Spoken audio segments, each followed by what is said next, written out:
So do we have any information or expectations on anyone else missing the game? We don't have any more information. Obviously, I think Q announced that he's unavailable. That's all we're allowed to say from our standpoint, not from the school. So But even in we have terms of protocols of the guys got tested this morning, and that's the normal occurrence for us. So we're going to go out and train. We leave this afternoon, and that's what I got so far. How often do you guys test now? It's once a week. So our testing was yesterday morning, so we're just awaiting results from that. Have you guys bubbled up a little bit more? Or Yeah, we put in, we knew this was coming, so we moved a lot of our meetings. You can kind of see over there, a lot of our meetings were outside if they were bigger groups. All of our individual meeting rooms have always been spaced out, so everybody was within 6 feet. I think the old line overtook the lobby. We've used every space that we could in the Wasserman Center, so we've been spaced out. The only thing we did different about a week and a half ago is everybody's masked up while they're inside. That's the guidelines we got from our medical doctors. And then our players have been through this, and we've all been going through this for a while. So I think part of it is what we call Operation 22 is the 2 hours that they're not with us. We have them for 2 hours a day, and then what are they doing the rest of the time? So really, I think our kids have done a really good job. You just turn on the news, and every second there's a group of guys in the NFL getting caught, group of people in not getting caught, but just getting the disease. Because this one's highly transmissible. So we've continued to emphasize that as a group, and we got our fingers crossed. So it's possible when you get more results later this morning before you leave, it's possible other players could be taken out. Yeah, but that's the way it's always been for us because we test. This is a weekly deal for us, so we've always done this, and you get the go ahead and the thumbs up. Yesterday was because we're traveling today, so part of it is. Of course, part of it is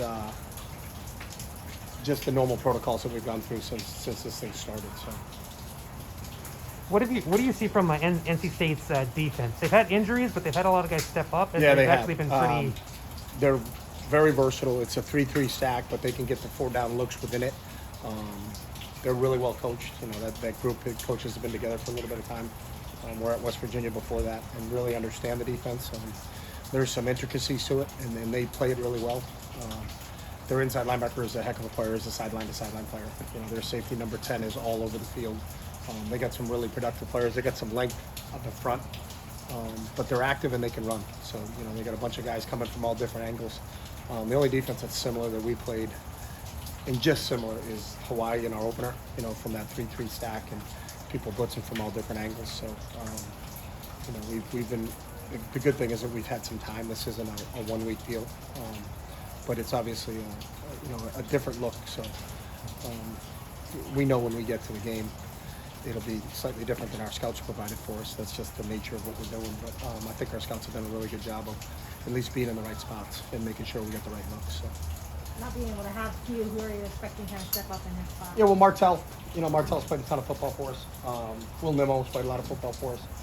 Mo Osling, we had that question the other day. Where's Mo? Mo plays all over the field for us. So, we're really a 3-safety system. So any of those safeties, Kenny Churchill and Mo. Irby has played it the most, and Irby's done a really nice job for us in that transition from running back to safety. William Nimmo's played a lot of football for us. So we've got a bunch of guys that still have played and done a lot of things for us. So, it's the nature of what we're dealing with, and it's, we've dealt with it going on year 2 now, so we had a bunch of games last year where, we never got shut down, but we always had a guy or two out that you just have to deal with it as it comes, and I think our guys understand that, and it's we'll miss him. We love Q, we love what he did here. It's unfortunate for him that he doesn't get to play one last game and go out knowing that it's his last game, so really his last game here was a Cal game, played a hell of a game against Cal, so I talked to him this morning. He says he's feeling better. He got tested a little, not in this group, but before because he was symptomatic. So. What has Quantrez meant to you and the program from a leadership standpoint? From what he's everything. And I think the one thing you're underselling him if you just talk about the leadership standpoint because there's more to him. He's a heck of a football player, and I don't think he's done playing football. He's a tough, hard-nosed, physical player. He practices every day.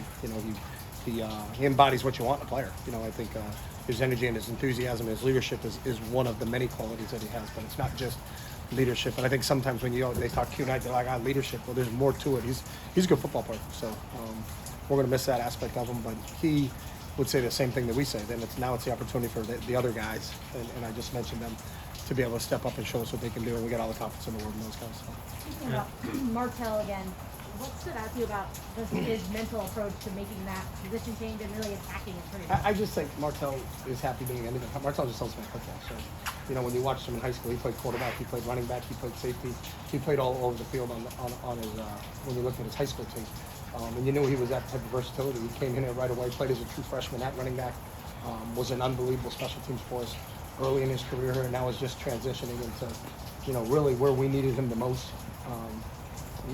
Moving over to defense, and he had no hesitation. He was just, hey, whatever you need, coach. And that's the type of player he is. So, you know, I'm excited about the opportunity. It's ironic, you know, that we'll go down there.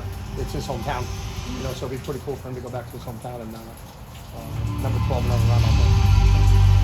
Jordan said the same thing about going back down Yeah. to his hometown, and he said if there's time, he wants to get, since everyone has to be careful because of COVID, can't go out and do too much. He wants to get everybody over to his place and have his mom cook. Yeah, I don't know if that's going to happen. I wish we could, but we still have to have pretty strict protocols when we're down there. And I think from a spacing and a social distancing standpoint, there's a lot of things.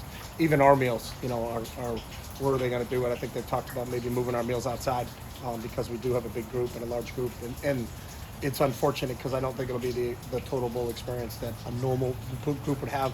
But I think we're all conscious of what's going on. The last thing we want to do is to lose, you know, get down there to the bowl site and then the day before the game lose somebody, you know, to an opportunity to play a game. So hopefully after the game, we'll have time to, Jordan can have people over, but I think we got to go down there and be really conscious of everybody taking care of each other and what we talk about, protecting our own individual ecosystems, social distancing, making sure we're masked in every situation when we're inside, and then seeing it, you know, we can get to next Tuesday because that's the most important thing for us is playing the games. Are Parker McQuarrie and Chase Griffin available? Parker is no longer available. Chase is. I don't know what Chase will do today, but Chase is not ruled out of anything. So. I think so. All right, thanks, guys.